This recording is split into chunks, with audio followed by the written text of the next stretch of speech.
Tension gripped central Kyiv on Tuesday night as chants of shame rang out near President Volodymyr Zelensky's office.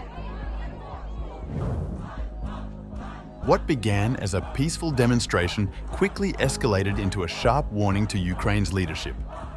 Don't dismantle the country's anti-corruption watchdogs. Hours later, Zelensky signed the very bill protesters had gathered to oppose. The legislation, passed earlier by the Verkhovna Rada, strips independence from the National Anti-Corruption Bureau, NABU, and the Specialized Anti-Corruption Prosecutor's Office, SAPO, shifting key powers to the Prosecutor General's office. Critics argue the move opens the door to political interference in corruption cases. Zelensky's decision has sparked outrage among civil society groups, students, army veterans, and political observers. Many view it as a rollback of reforms built after the 2014 revolution and say it weakens institutions that have been central to Ukraine's anti-corruption fight. Anti-corruption infrastructure will work, only without Russian influence. This should be cleaned up, and there should be more justice, Zelensky said in a late-night statement after signing the bill into law. Anti-corruption infrastructure will work, only without Russian influence. This should be cleaned up, and there should be more justice.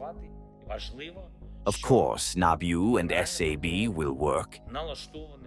It is important that the Prosecutor General is prepared for the fact that in Ukraine there is a real inevitability of punishment for those who go against the law, and this is what is really needed for Ukraine.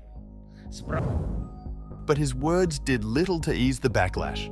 About 1,500 protesters gathered outside the presidential administration complex in Kyiv, just beneath the House of Chimeras.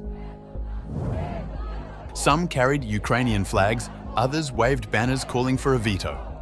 Similar protests took place in Dnipro, Lviv, and Odessa. If the bill goes ahead, it will make it harder for Ukraine to join the European Union. We will go back to dictatorship, warned protester Sasha Kazantseva in Kyiv. Ukraine's EU candidacy depends heavily on meaningful progress in fighting corruption. Since 2022, European countries have provided billions of euros in economic and military support, but Brussels has warned that any rollback could delay membership talks.